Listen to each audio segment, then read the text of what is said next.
Hi everyone, welcome or welcome back. It's the 21st day of August, which is the 21st day of the Sealy Challenge.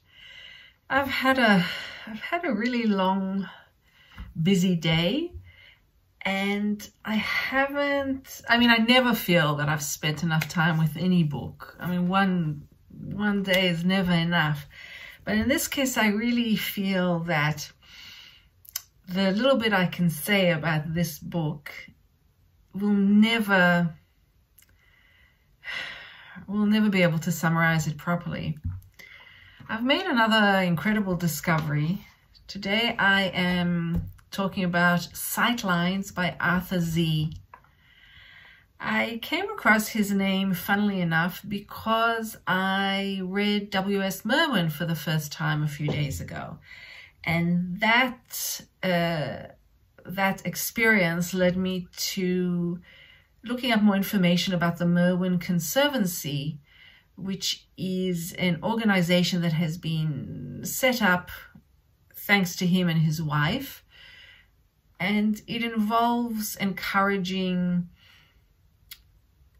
people who are working in the environmental field, as well as bringing poets in to be poets in residence within the home and the grounds where Merwin and his wife lived in Maui in Hawaii. And I noticed that one of the two people who were just there on a month-long residency, one of them was Arthur Z. And I had a quick look at some of his poems online, and I was immediately fascinated and very attracted to his unique voice. I think there's no doubt that once you've read his poems, you would recognize them. So Sightlines came out in 2019, and it received the National Book Award. Unfortunately, I had to download it. I couldn't, I wanted to read it in time for the challenge. And it's a shame to read it on an e-reader. It really is. It made it much harder. I recommend buying it as an actual book. He said something wonderful in his speech of thanks for the National Book Award, and so I wrote it down. He said, "I believe poetry is an essential language. It helps us slow down, see clearly, more deeply, and envision what truly matters." And I do believe that his poetry does all of those things. He is a poet who slows down so as to write, and who slows the reader down as they read. There's a meditative quality about his writing. It's interesting to read it following Joss Charles, because Joss Charles also, in her latest book, somehow was able to slow down my reading as well.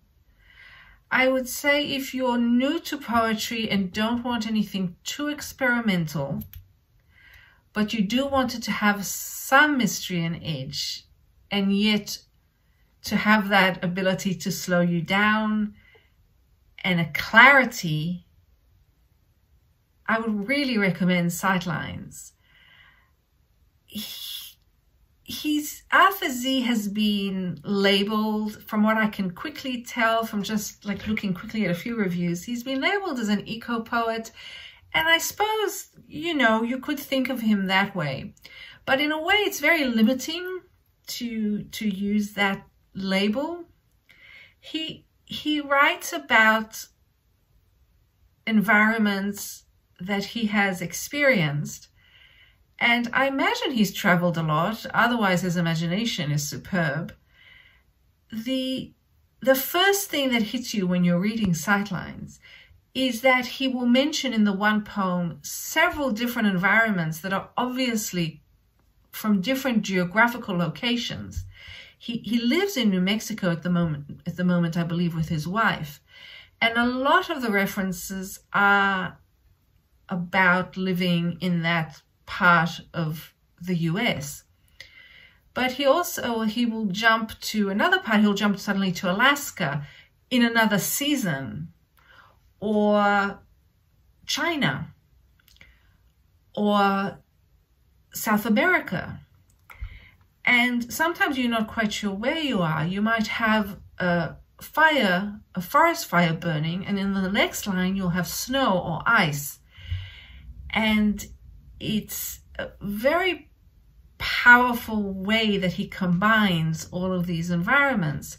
But he doesn't only do that. Interestingly enough, he also combines personal, every so often he'll have an allusion to something personal, maybe something, I imagine, between him and his wife, a moment of intimacy. Sometimes, just checking my notes because there's just so much. Sometimes there'll be an emotion, sometimes there'll be a historical reference or event. All of a sudden he might mention Thomas Jefferson. And from his notes, I learned that some of the poems were commissioned by an editor who was compiling writings that said something about anything, Thomas Jefferson. And so then there's the political aspect of his work, which is very powerful through its subtlety. So again, it's a quiet poetry that slows you down and then brings you to something quite unusual, which is a number of one-line poems. Now, at first I thought those, because I was reading on the e-reader, at first I thought those single lines were odd endings of the previous poems. But I realize now that they're single line poems. And at the end, well, at the second last poem of the book, which is called Sightlines, the poem, he brings back those one-line poems and inserts them into the poem itself. And most of those single lines refer to activities of humans that somehow put the world in danger. There might be plutonium, there might be a bomb, there might be a scientist who works for a weapons factory or some such thing. But you never feel that he's never lecturing. It never feels like it's not a, you don't feel that it's a black and white issue. It's not a good environmentalists versus the nasty capitalists or any such thing. It's a quiet vision of what's right in front of him, sometimes in minute detail. It could be just a tiny plant. It could be the tail of an animal. It could be just a drop of rain. And then also his discoveries on his travels, on his walks, things that he's seen through his years on Earth.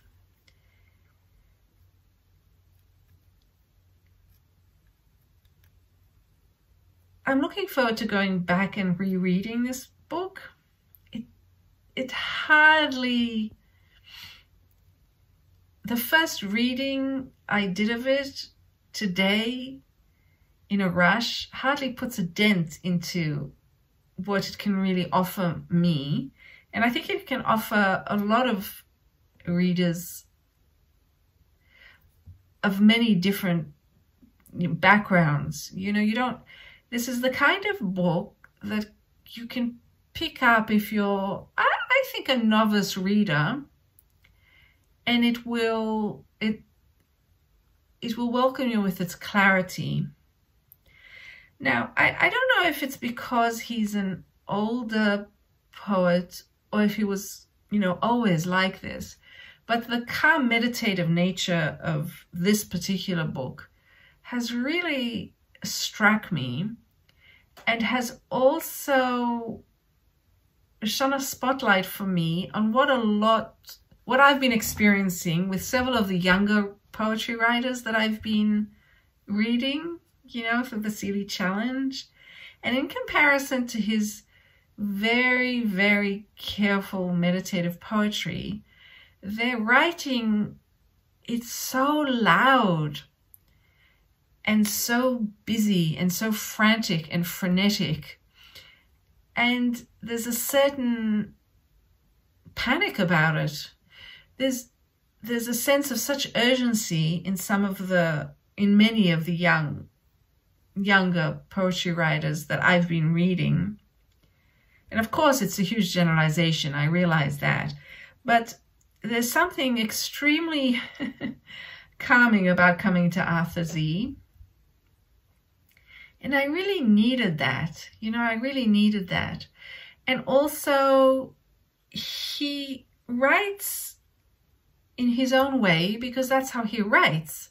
He has his own style. He's not jumping around, attempting to count beats or rhyme. He's not trying to fit something into a sonnet or to prove a formal point of some sort. There's a sense that this is just his style. He knows himself. He knows a lot about the world. And he wants to express himself in this particular way. And I'm really thrilled that I discovered him, and I'm definitely going to read more of his work.